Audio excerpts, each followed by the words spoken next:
दोस्तों,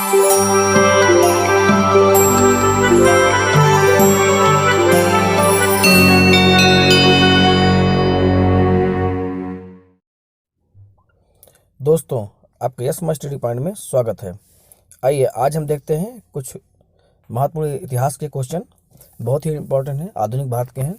और इसमें से 2-3 क्वेश्चन, 4 क्वेश्चन तो हर एग्जाम में आने होते हैं, तो इसीलिए बहुत इंपॉर्टेंट है। आइए शुरू करते हैं, देखते हैं। बनारस स्थित सेंट्रल हिंदू कॉलेज, जो बाद में बनारस हिंदू विश्वविद्यालय केंद्र के रूप में सामने आया है, किसके द्वारा स्थापित किया गया था? किसके द्वारा? एन.डी. बेसेंट के द्वारा। बहुत इंपॉर्टेंट है। और इसकी स्थापना कब हुई थी? 1916 में। उसी को बाद में बनारस हिंदू विश्वविद्यालय बनाया गया। इंपॉर्टेंट है, याद रखिएगा। अगला, यंग इंडिया के संस्थापक कौन है? महात्मा गांधी। कौन है? महात्मा गांधी। भारत की प्रथम राष्ट्रीय समाचार एजेंसी, बहुत इंपॉर्टेंट है, the associate press of India. दोस्तों ध्यान रखिएगा, the associate press of India. अगला क्वेश्चन, भारतीय सिविल सेवा किसके काल में प्रारंभ किया गया? किसके कार्यकाल में? लॉर्ड कॉर्नवालिस के कार्यकाल में।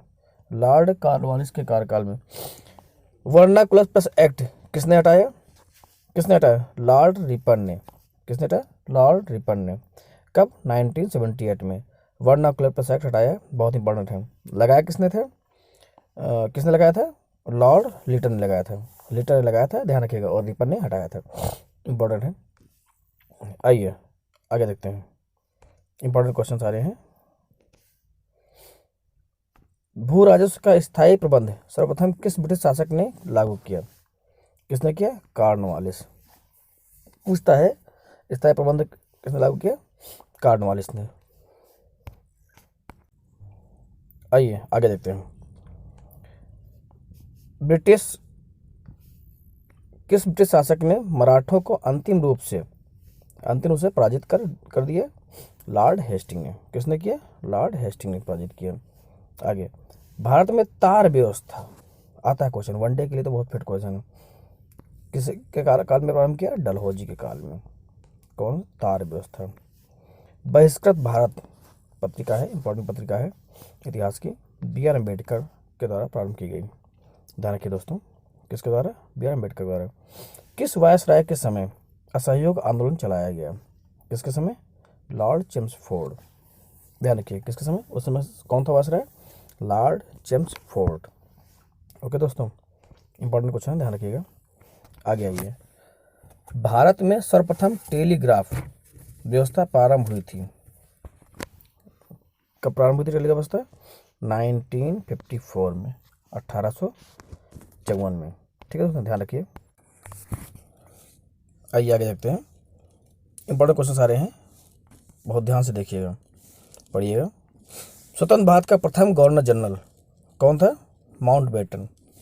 स्वतंत्र भारत का प्रथम गवर्नर जनरल। अभी अगर आ जाए स्वतंत्र भारत का प्रथम भारतीय गवर्नर जनरल, तो हो जाएगा आंसर सी राजगोपालाचारी। ध्यान रखिए दोस्तों, स्वतंत्र भारत का प्रथम, बस यहाँ भारतीय गवर्नर जनरल लिख जाएगा बीच में, भारतीय। कौन हो जाएगा? सी राजगोपालाचारी। अगर ये क्वेश्चन आया दोस्तों स्वतंत्र भारत का अंतिम गवर्नर जनरल, तब भी आंसर क्या होगा? सी राजगोपालाचारी, क्योंकि एकमात्र गवर्नर जनरल बनाए गए थे सी राजगोपाल, ये भारतीय। ओके दोस्तों, आइए इसमें संबंधित और भी 2-3 फैक्ट हैं, बहुत इंपॉर्टेंट है, बहुत आते हैं। क्वेश्चन ये क्या आता है? भारत का प्रथम गवर्नर, ध्यान रखिए, भारत का प्रथम गवर्नर कौन था? William Bentinck. दोस्तों ध्यान दीजिएगा, भारत का प्रथम गवर्नर विलियम बेंटिंग। अगला क्वेश्चन क्या है आता है? भारत का प्रथम गवर्नर जनरल, देखिए प्रथम गवर्नर जनरल कौन है? कॉर्नवालिस। कौन? और अगले एक क्वेश्चन और आता है, भारत का प्रथम वायसराय कौन था? Viceroy Canning. अब इसी पे ध्यान रखिए दोस्तों, जो प्रथम है, जैसे गवर्नर जनरल प्रथम कौन सा है? कॉर्नवालिस, तो अंतिम गवर्नर हो जाएगा कॉर्नवालिस। ऐसे भारत का वायसराय प्रथम कौन सा? कैनिंग। मतलब अंतिम गवर्नर जनरल कौन है भारत का? तो वो हो जाएंगे आपके कैनिंग। ठीक दोस्तों, इंपॉर्टेंट है, ध्यान रखिए, बहुत इंपॉर्टेंट है, और सारे क्वेश्चन बहुत आते हैं, तो इस वजह से आप इसको अच्छे से देखिएगा। अगला क्वेश्चन आइए। डलहौजी के द्वारा भारत में रेलवे लाइन डालने का मुख्य उद्देश्य क्या था दोस्तों? उनका उद्देश्य भारत का विकास करना नहीं था दोस्तों, उनका उद्देश्य था खानों और बंदरगाहों से जोड़ना, खानों को बंदरगाहों से जोड़ना, जिससे कि वो अपना कच्चा माल बाहर ले जा सकें यहाँ से। ठीक है दोस्तों, आइए अगला क्वेश्चन देखते हैं। भारत, देखिए क्वेश्चन आ गया, बंगाल का प्रथम गवर्नर जनरल, ये देखिए नहीं बताया गया था, कौन है? Warren Hastings. दोस्तों ध्यान रखिए, वारेन हेस्टिंग कौन है? बंगाल का पहला गवर्नर जनरल। ओके दोस्तों, बाकी तो आपको बता चुके हैं हम, याद कर लीजिए अच्छे से, 2-3 बार लिख के नोट कर लीजिए, कन्फ्यूजन बहुत होता है। आगे, अवध विलय के समय वहाँ का डिप्टी कमिश्नर, बहुत पूछा गया है, डिप्टी कमिश्नर कौन है? आउट्रम। रेलवे एसएससी सभी में आया है, यूपीएससी तक आया है, पीसीएस तक आया है, तो ये क्वेश्चन ऐसे हैं जो सभी में आते हैं, फिट क्वेश्चन है आयोग के, इन्हीं में से उठा के पूछ लेता है। विधवा पुनर्विवाह अधिनियम किस गवर्नर जनरल के काल में पारित हुआ? ध्यान रखिए दोस्तों, जहां पारित हुआ है वहां पर हमारे आंसर हो जाएगा डलहौजी। और जहां पर है कि विधवा पुनर्विवाह अधिनियम लागू किसने किया, तो लागू किया है कैनिंग। ओके, लागू किसने किया? कैनिंग ने। पारित कब हुआ है? डलहौजी के समय। इंपॉर्टेंट है, ध्यान रखिए फैक्ट। दोनों क्वेश्चन अलग अलग आया है। सहायक संधि पर हस्ताक्षर सबसे पहले किसने किया? किस राज्य उसने किया? हैदराबाद के निजाम ने। सेम आंसर आया है, बहुत बार रटा हुआ क्वेश्चन है, रटे हुए आंसर मैंने अभी श्रृंखला में लाए हैं जो बहुत ही इंपॉर्टेंट क्वेश्चन है। ओके दोस्तों, आगे आइए। कुछ मुख्य पत्रिकाएं हैं, बहुत पूछता है, वही रखा है हमने भी। इंडियन मिरर किसने? केशव चंद्र सेन की है। तत्वबोधिनी सभा, देवेंद्रनाथ टैगोर। आता है क्वेश्चन, ध्यान रखिए दोस्तों, सेम क्वेश्चन आता है।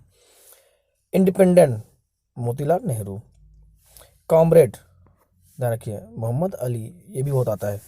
अनहैप्पी इंडिया, बहुत ही बार पूछा गया क्वेश्चन है ये, लाला लाजपत राय, बहुत बार पूछा गया है अनहैप्पी इंडिया, इसको रट लीजिए। भारत के बड़े क्षेत्रीय खंडों में एक स्वतंत्र शिक्षा विभाग की स्थापना का मार्ग प्रशस्त किया गया, किसमें? उड डिस्पैच। उड डिस्पैच में बहुत बड़ा बदलाव हुआ था, ध्यान रखिए, 1854 में आया था, बहुत इंपॉर्टेंट है। ये भी आता है, उड डिस्पैच का संबंध किससे है? तो शिक्षा से है। ओके दोस्तों, आ गई है। अल हिलाल का प्रकाशन किसने किया? किसने किया? अब्दुल कलाम आज़ाद, बहुत ही ऊंची हस्ती है, तो आंदोलन में बहुत ही बड़ा योगदान था, तो ध्यान रखिए दोस्तों। ठीक है, अल हिलाल का प्रकाशन किसने किया? अब्दुल कलाम आज़ाद ने। वह कौन था जिसने भारतीय राजाओं को गोद लेने की प्रथा छीन ली? कौन थे? डलहौजी। ओके दोस्तों, ध्यान रखिए, डलहौजी थे जिन्होंने मतलब प्रथा, जो गोद लेने की प्रथा को हटा दिया था, आगे मानता नहीं थी। सर्वप्रथम रेल सेवा का प्रारंभ किसके काल में हुआ? रेल सेवा किसके काल में? डलहौजी के काल में। कब हुआ था? 1953 में, 1853 में। दोस्तों ध्यान रखिए, रेल सेवा सबसे पहले कहाँ से कहाँ चली? मुंबई से थाने, बहुत ही आता है क्वेश्चन, तो अपने आप जगह याद आ जानी चाहिए। ओके दोस्तों, कौन सी मुख्य घटना को लेकर द्वितीय अफगान युद्ध घोषित किया गया? ये बहुत बार आ चुका है, इसीलिए मैंने इसको रखा, पॉइंट आउट किया है। अंग्रेजी राजदूत को प्रवेश से रोकने के लिए। ओके दोस्तों, अंग्रेजी राजदूत को प्रवेश से रोकने के लिए। आइए अगला क्वेश्चन। अंग्रेजों ने किस एक्ट द्वारा भारतीय प्रेस की अंग्रेजों ने किस एक्ट द्वारा भारतीय प्रेस पर पाबंदी लगाने तथा नेताओं को बंदी बनाने की कोशिश की? किससे? वर्नाकुलर, टाइपिंग मिस्टेक हो गई, वर्नाकुलर प्रेस एक्ट के द्वारा। ठीक, कब लागू हुआ? 1878 में। किसने लागू किया था उसको? लिटन ने। देखिए नाम भी लिख दिया, लिटन ने इसको लागू किया था। हटाया किसने था? रिपन ने। ओके दोस्तों, ध्यान रखिए, प्रेस का मुक्तिदाता का दूसरा है, ध्यान रखिएगा, क्वेश्चन ये कंफ्यूजन करता है। किस ब्रिटिश शासक के काल में औपचारिक रूप से अंग्रेजी माध्यम से शिक्षा प्रारंभ की गई? लॉर्ड विलियम बेंटिंग के काल में अंग्रेजी माध्यम से शिक्षा प्रारंभ की गई। सेडलर आयोग का संबंध किस विषय पर आधारित है? तो भारतीय शिक्षा पर। सेडलर आयोग, भारतीय शिक्षा, कंफ्यूजन मत लीजिएगा। सेडलर आयोग के संबंध किससे? भारतीय शिक्षा से। आइए आगे देखते हैं। वर्नाकुलर प्लस एक्ट किसने हटाया? देखिए आ गया क्वेश्चन, रिपन ने हटाया, और इसी कारण इनको कहते हैं भारत का उद्धारक की संज्ञा। ये भी क्वेश्चन आता है, भारत के उद्धारक की संज्ञा किसको दी गई है? लॉर्ड रिपन को। ओके दोस्तों, और लॉर्ड रिपन ने वर्नाकुलर प्लस एक्ट हटाया था, इंपॉर्टेंट है। प्रेस की स्वतंत्रता, देखिए आगे क्वेश्चन, प्रेस की स्वतंत्रता देने वाला गवर्नर जनरल कौन था? मेटकॉप, चार्ल्स मेटकॉप पूरा नाम है इनका। चार्ल्स मेटकॉप को प्रेस का मुक्तिदाता कहते हैं। क्वेश्चन सेम आता है, प्रेस का मुक्तिदाता किसे कहते हैं? तो चार्ल्स मेटकॉप। ये भी आ सकता है, प्रेस को स्वतंत्रता देने वाला गवर्नर जनरल। ओके दोस्तों, आइए। हंटर आयोग किसके विकास पर बल दिया? दोस्तों देखिए, अभी आपने पढ़ा सेडलर आयोग शिक्षा का, हंटर आयोग प्राथमिक शिक्षा पर। सेम आंसर आएगा, ध्यान रखिएगा। ओके दोस्तों, आगे। उदारवादियों की मुख्य पत्रिका क्या थी? लीडर। उदारवादियों की मुख्य पत्रिका थी लीडर। हस्तक्षेप की नीति, बहुत आता है क्वेश्चन, हस्तक्षेप की नीति किसके द्वारा अपनाई गई? सर जॉन शोर द्वारा। दोस्तों ध्यान रखिए, सर जॉन शोर ने हस्तक्षेप की नीति अपनाई। ओके दोस्तों, आगे आइए अगला क्वेश्चन। भारतीयों द्वारा अंग्रेजी में प्रकाशित प्रथम समाचार पत्र था, कौन था? हिंदू पैट्रियट। कौन था? हिंदू पैट्रियट। एक वर्ष में स्वराज का नारा गांधी जी ने कब दिया? असहयोग आंदोलन के समय। एक वर्ष में स्वराज का नारा दिया था। ठीक है दोस्तों, ध्यान रखिएगा। अगला क्वेश्चन, कांग्रेस अधिवेशन जिसमें पूर्ण स्वतंत्रता का प्रस्ताव पारित किया गया है, तो दोस्तों कब किया गया? लाहौर अधिवेशन हुआ था। कहाँ हुआ था? लाहौर अधिवेशन में। और 1929 में हुआ था अधिवेशन, ये भी इंपॉर्टेंट है, ध्यान रखिए। 1929 में अधिवेशन हुआ था। ओके दोस्तों, ध्यान रखिए, बहुत ही इंपॉर्टेंट डेट है। आगे आइए। असहयोग आंदोलन को वापस लेने का कारण क्या था? चौरी चौरा घटना। क्या था? चौरी चौरा घटना कब हुई थी? फरवरी 1922 में। इंपॉर्टेंट है, इसी के बाद जो है महात्मा गांधी ने इसको वापस ले लिया था। उसके बहुत सारे कारण थे, वो डिस्क्रिप्टिव पढ़ेंगे तभी क्लियर होगा। आइए आगे देखते हैं। भारतीय असंतोष का जनक किसे कहा जाता है? किसको? बाल गंगाधर तिलक को। ओके दोस्तों, बाल गंगाधर तिलक को भारतीय असंतोष का जनक कहते हैं। आइए अगला क्वेश्चन देखते हैं। गदर पार्टी की स्थापना कहाँ हुई? San Francisco. कहाँ पर है ये? यूएसए में है, अमेरिका में है, संयुक्त राज्य अमेरिका में है। किसने की? लाला हरदयाल ने की। कब की? 1913 में। ओके दोस्तों, इंपॉर्टेंट है, ये सारे फैक्ट बहुत इंपॉर्टेंट है। आप तो आपके एक भी फैक्ट छूटने ना पाए आपका। अगला क्वेश्चन, सुभाष चंद्र बोस ने कांग्रेस के अध्यक्ष पद से इस्तीफा देने के पश्चात कांग्रेस का अध्यक्ष कौन चुना गया? दोस्तों ये बहुत इंपॉर्टेंट है, कंफ्यूजन करता है। देखिए, राजेंद्र प्रसाद, ऐसे समझिए, पहले राजेंद्र प्रसाद को बनाया गया। इसका आंसर राजेंद्र प्रसाद होगा। ठीक है, पहले आंसर देख लीजिए। सुभाष चंद्र के इस्तीफा देने के बाद राजेंद्र प्रसाद हुआ। घटनाक्रम क्या हुआ? 1938 में अधिवेशन हुआ हरिपुरा में। कहा दोस्तों? हरिपुरा में 1938 में। उसके बाद 1939 में अधिवेशन हुआ त्रिपुरी में, जहां पर सुभाष चंद्र बोस खड़े हुए चुनाव में और पट्टाभी सीतारामैया, इनको खड़ा किया महात्मा गांधी जी ने। इनको समर्थन दिया। उसके बाद क्या हुआ? इनके समर्थन के बावजूद सुभाष चंद्र बोस जीत गए। अब महात्मा गांधी को इसमें लगा कि हमारी जो है हार हो गई है, तो महात्मा गांधी जी नाराज ना हो पाए, इस वजह से सुभाष चंद्र बोस जी ने इस्तीफा दे दिया। और इस्तीफा जब दे दिया तो पट्टाभी सीतारामैया को नहीं बनाया गया अध्यक्ष। अध्यक्ष किसको बनाया गया? राजेंद्र प्रसाद को। इंपॉर्टेंट है, कन्फ्यूजन रखिए। 1938 में हुआ था हरिपुरा अधिवेशन, कन्फ्यूजन होता है, जिसमें कौन थे अध्यक्ष? सुभाष चंद्र बोस थे। 39 में चुनाव में पट्टाभी सीतारामैया को हरा के सुभाष चंद्र जीते थे, लेकिन उन्होंने इस्तीफा दिया। उसके बाद ये बन गए अध्यक्ष राजेंद्र प्रसाद। ओके दोस्तों, इसके बाद फिर सुभाष चंद्र बोस ने कांग्रेस छोड़ दिया, फिर फॉरवर्ड ब्लॉक की स्थापना की। और भाई अब और घटनाक्रम आगे है, इंपॉर्टेंट है, ध्यान रखिएगा, इसीलिए मैंने इसको समझा दिया अच्छे से। ऐसे समझिए तो आपको भूलेगा नहीं कभी। ओके दोस्तों, आइए अगला क्वेश्चन देखते हैं। कांग्रेस के एकमात्र प्रतिनिधि के रूप में गांधी जी ने किस गोल में सम्मेलन में भाग लिया? किसमें लिया? द्वितीय गोल में सम्मेलन में भाग लिया गांधी जी ने। ध्यान रखिए दोस्तों। और ये भी क्वेश्चन आता है, किसने तीनों गोल में सम्मेलन में भाग लिया? किसने लिया? भीमराव अम्बेडकर ने। इंपॉर्टेंट क्वेश्चन है दोस्तों, ध्यान रखिएगा। कांग्रेस तरफ से एकमात्र प्रतिनिधि थे महात्मा गांधी, और द्वितीय गोल में सम्मेलन में भाग लिया। हरिजन सेवक संघ, दोस्तों ध्यान रखिए, हरिजन सेवक संघ की स्थापना किसने की? महात्मा गांधी।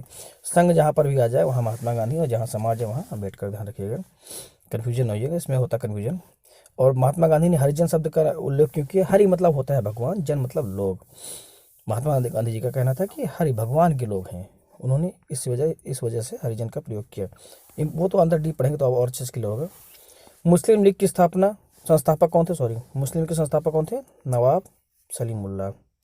इंपॉर्टेंट है, बहुत बार आया है।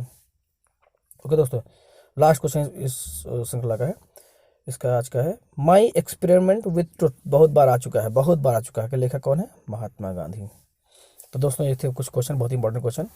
आप वीडियो को लाइक, कमेंट और सब्सक्राइब कर लें, चैनल सब्सक्राइब कर लें, जिससे आपको ऐसे वीडियो मिलते रहें।